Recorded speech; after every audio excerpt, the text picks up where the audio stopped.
It's story time! This is the news, it's the breaking news. Time for news. Do you like the news? Today we start our news with the news that something nostalgic this way bubbles.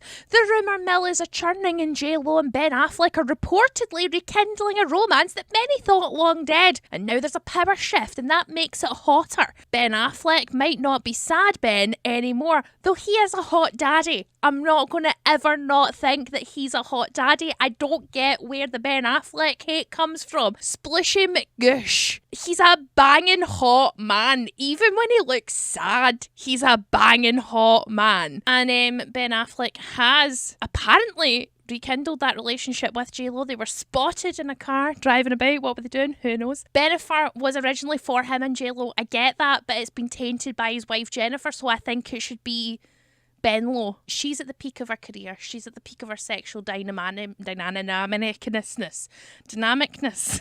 This is going to be really hot and they're going to have a great time. Now, will it stand the test of time, or is this just a band-aid to help J-Lo go over her broken heart from her recent breakup with A-Rod? I don't even know who A-Rod is and people keep talking about him and I'm like, a rod? What the fuck does that mean? Wasted Experience asks, does he have a spirit dick, Ashley? Everybody has a spirit dick. Does Ben Affleck have a big spirit dick? Yes, but his spirit dick struggles to get hard. Maybe being with J-Lo will fix that. I just think they're going to have really fucking dirty hot sex. Where are you going? It's turkey time.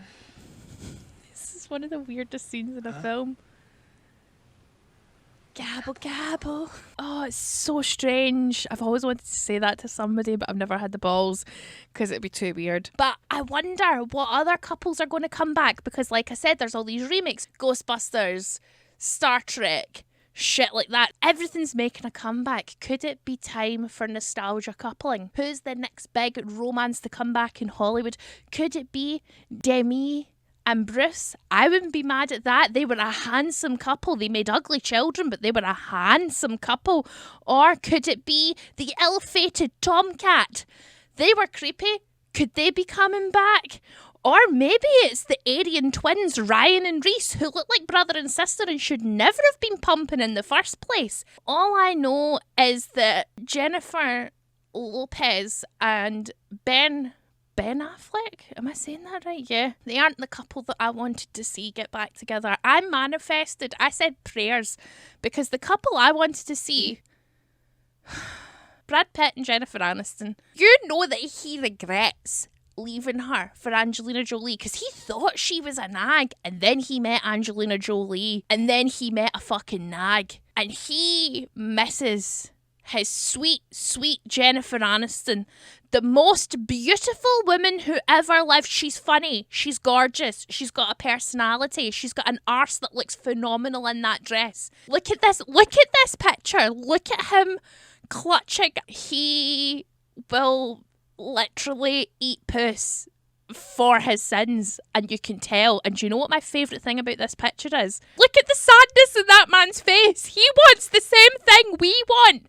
He wants Brad Pitt and Jennifer to get back together. Brad, you're a fucking idiot. You're a fucking idiot, Brad Pitt. Let's move on. Myra Alonso, age 59, spent £710 on a rehearsal funeral. Spent hours lying in a coffin with her friends coming to pay tribute to her.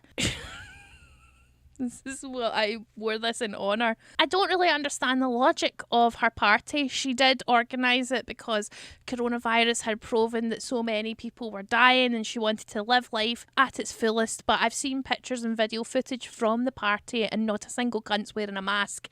She dressed head to toe in white and wore a flower crown and put cotton up her nostrils to replicate the treatment of a corpse in a mortuary. There's attention seeking and then there's attention seeking.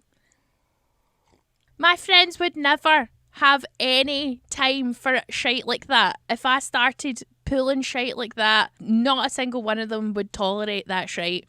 But that's not the end of our fake death and fake funeral stories. A woman who claimed to have learned her boyfriend had cheated on her had revealed how she retaliated, and it's pure evil. I think I'm just going to show you the video. My baby daddy's a real piece of shit. And after I had our son, I found out that he was cheating on me the whole time I was pregnant with his ex-girlfriend, who'd caused all this drama in our relationship. And he ended up going to jail shortly after. And she was messaging him, trying to figure out where he was, like all confused why he wasn't talking to her.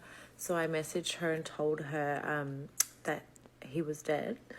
And I got his sister to go along with it too. And we had a fake funeral and everything, and sent her photos from the funeral. And it's been 3 years and she still thinks he's dead. And she posts little tributes every year on her Facebook page to the love of her life, and how she's so sorry that she couldn't be there when he died and save him. I mean, he's a prick. And I get that. And you don't get somebody pregnant and then fuck about behind your pregnant girlfriend's back. But that's insane. TikTok's a fucking minefield. Let me know in the comments what's the pettiest thing you've done. Now, race is a really tough issue, and black people are often in America pulled over without any good reason. There's racial profiling, that's all a fact. A black man exploited that fact, managed to carry out 30 burglaries by wearing a white skin mask. Rockham Pribble, 30, from Inglewood, California, used the mask to conduct about 30 home burglaries in Southern California beginning in April. Police discovered the white man mask and other items like the Pribble in the burglaries in Beverly Hills in July and April, during which he stole flat screen TVs. We'll have to wait and find out what happened to our robber. If he keeps the mask on, he probably will get a lighter sentence. Did you know that Kid Rock has a bar? And in that bar, a Nazi slapped cops with his colostomy bag. That's in Kid Rock's big ass honky tonky rock and roll steakhouse, a 5-story, 4-stage, 6 bar in Nashville. I've got the actual affidavit here. Mr. Newhart, who is a known Nazi, has a Confederate flag tattoo in the back of his head and a neo-Nazi tattoo on the front of his head.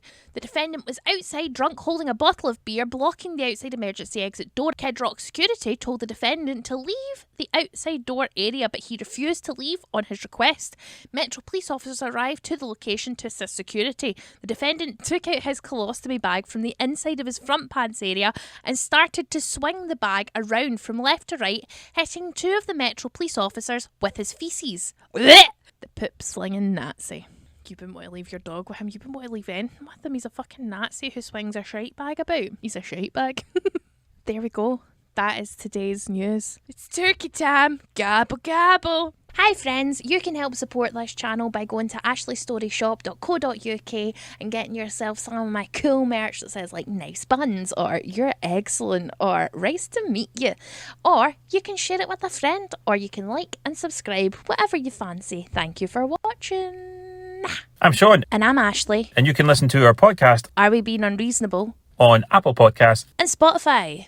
Go to Spotify or Apple Podcasts now and subscribe to Are We Being Unreasonable for great, funny conversations with your favourite comedians.